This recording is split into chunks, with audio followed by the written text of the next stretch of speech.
Hi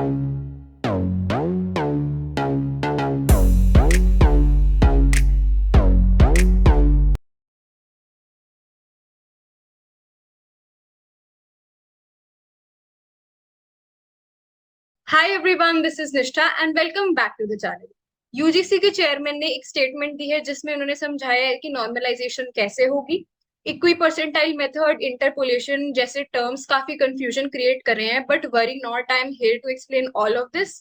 and by the end of this video आपको एक fair idea लग जाएगा कि नॉर्मलाइजेशन कैसे होने वाली है इस बारी। मैं आपको ये भी बता दूंगी कि ड्यू जैट के टाइम नॉर्मलाइजेशन कैसे होती थी and how is it different from this time, क्योंकि ड्यू जैट में एटमोस्ट 2 शिफ्ट्स होती थी, बट इस बारी एक एग्जाम मल्टीपल शिफ्ट्स में कराया गया है। That is more than 2 shifts में भी कुछ एग्जाम्स कैरी आउट हुए हैं।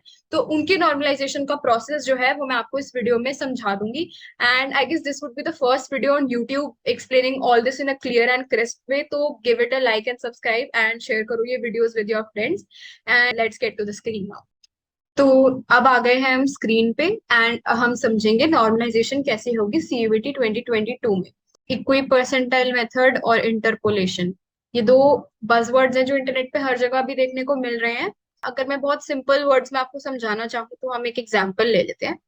लेट अस सपोज कि एक एग्जाम था आपका मैथ्स का, 4 सेशंस में कंडक्ट हुआ, session 1, session 2, session 3 and session 4।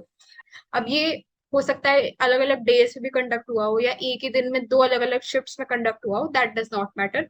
हम मान रहे हैं कि जितनी बार भी पेपर कंडक्ट हुआ वो एक अलग सेशन था। अब वो चाहे एक ही दिन में हुआ हो चाहे अलग अलग डेज पे हुआ हो, वो हमें फर्क नहीं पड़ता। तो मान लीजिए टोटल पेपर मैथ्स के 4 सेशंस में कंडक्ट हुए, आपको सेशन 1 अलॉट हुआ था, तो आप सेशन 1 में गए, आपने पेपर दे दिया। अब सपोज आपके 200 में से 150 आए एंड आपकी जो परसेंटाइल थी दैट वाज 98 परसेंटाइल। इसका मतलब 98 बच्चों ने आपके जितने ही आपसे कम स्कोर किया है, 2% बच्चे हैं जिन्होंने आपसे ज्यादा स्कोर किया है, और 150 जो है वो आपका रॉ स्कोर हो गया और ये हो गई आपकी परसेंटाइल। अब आपने शिफ्ट 1 में एग्जाम दिया तो एक तरह से आप शिफ्ट 2, 3 और 4 में एबसेंट थे। एबसेंट इन द सेंस आपको शिफ्ट एक अलॉट हुई थी तो आप उसी में जाके पेपर दोगे, बट अगर हम स्टैटिस्टिकली देखें तो आप सेकंड, थर्ड और फोर्थ शिफ्ट में नहीं थे, तो एक तरह से आप एबसेंट थे। अगर आप सेकंड शिफ्ट या थर्ड शिफ्ट या फोर्थ शिफ्ट में जाते तो आपका शिफ्ट 2 में, शिफ्ट 3 में एंड शिफ्ट 4 में कितना रॉ स्कोर होता, वो कैलकुलेट करने के प्रोसेस को हम बोलते हैं इंटरपोलेशन। इंटरपोलेशन एक स्टैटिस्टिकल टूल है जिससे हम एक रेंज के बीच में किसी वेरिएबल की वैल्यू प्रिडिक्ट कर सकते हैं। क्यों कर रहे हैं हम ये इंटरपोलेशन, आप ये भी समझ लो। हो सकता है आपने शिफ्ट 1 में दिया तब 150 जो मार्क्स है 200 में से, ये 98 परसेंटाइल थे। अब हम शिफ्ट 2 की बात करते हैं। सपोज शिफ्ट 2 के टॉपर के ही 130 मार्क्स आए, 130 ऑन 200। मतलब ये पेपर इतना मुश्किल था कि इसमें सबसे ज्यादा मार्क्स जिस बच्चे के आए हैं वो 130 आए हैं। तो एक तरह से जो ये बच्चा था उसकी 100 परसेंटाइल हो गई। अगर आप शिफ्ट 2 में जाते तो शिफ्ट 2 में आपके ऑब्वियसली 130 से कम मार्क्स आते।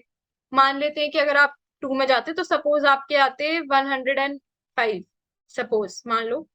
तो ये एक तरह से इंटरपोलेशन का आपका रॉ स्कोर हो गया शिफ्ट 2 में, कि अगर आप शिफ्ट 2 में एग्जाम देते तो आपका कितना रॉ स्कोर आता। तो ये आपका एक तरह से रॉ स्कोर फॉर शिफ्ट 2 हो जाता। अब शिफ्ट 3 मान लो बहुत इजी था, इसमें बच्चों के 200 में से 200 आए हुए हैं। 100 परसेंटाइल वाला बच्चा जो है उसके 200 में से 200 है।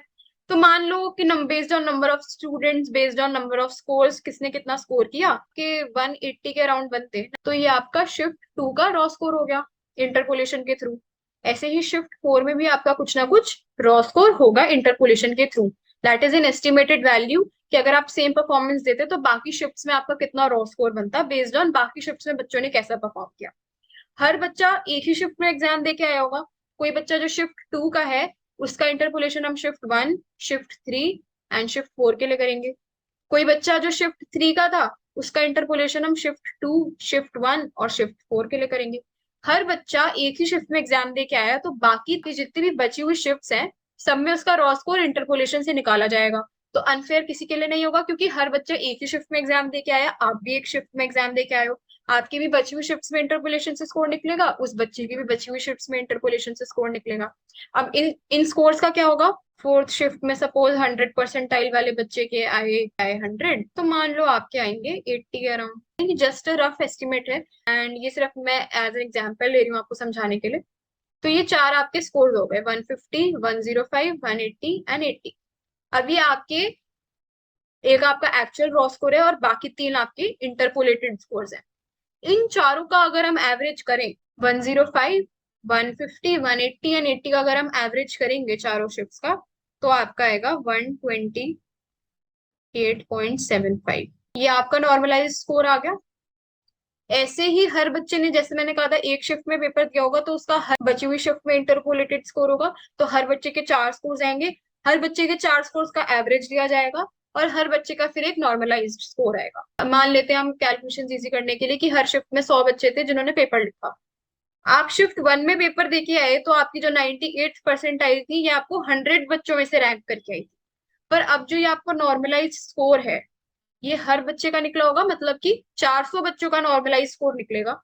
एंड फिर अब आपका जो ये 128.75 है, ये 400 बच्चों के स्कोर्स में रैंक होगा और उन 400 बच्चों के रैंक में से आपकी जो परसेंटाइल आएगी वो आपकी फाइनल परसेंटाइल होगी। ठीक है, पहले वो सिर्फ अपनी शिफ्ट में रैंक हो रहा था, अब वो अक्रॉस शिफ्ट रैंक होगा और फिर जो एक फाइनल परसेंटाइल आएगी वो आपकी फाइनल परसेंटाइल होगी based on your normalized score. और उससे फिर हम कह सकते हैं कि कौन सा बच्चा था जो अक्रॉस शिफ्ट्स टॉपर था, कौन सा बच्चा था जो अक्रॉस शिफ्ट्स 99 परसेंटाइल वाला था, कौन सा बच्चा था जो अक्रॉस शिफ्ट्स 99.8 परसेंटाइल वाला था। तो एक तरह से ये आपकी अक्रॉस शिफ्ट्स कंपेरेबिलिटी इजी हो गई। तो दिस वाज योर नॉर्मलाइजेशन का पूरा प्रोसेस। मैं आपको समझा देती हूँ ड्यू जैट में कैसे हुआ करता था। ड्यू जैट आपकी 2 शिफ्ट्स में होता था हमेशा। सपोज इस पे 100 परसेंटाइल वाले बच्चे के 400 में से 340 नंबर है और शिफ्ट 2 में 100 परसेंटाइल वाले बच्चे के 400 में से 310 नंबर है। तो हम क्या करते थे, दोनों का एवरेज लिया, कितना आ गया 325। तो इस बच्चे को भी 325 मिल जाते थे, इस बच्चे को भी 325 मिल जाते थे। तो अब इन इफेक्ट क्या हुआ, इस बच्चे से 15 मार्क्स ले लिए और इस बच्चे को 15 मार्क्स दे दिए। अब आप बोलोगे कि दोनों का स्कोर इक्वल हो गया, अब हम कंपेयर कैसे करें। तो ड्यू जैट में अगर आपको याद हो, 2 अलग अलग चीजों की वेटेज होती थी, 65% for your exam and 35% for your boards. अब इस बच्चे के थे सपोज 95%, इस बच्चे के थे सपोज 98%, तो इसकी रैंक चली जाएगी ऊपर और इसकी रैंक जो है वो आ जाएगी नीचे।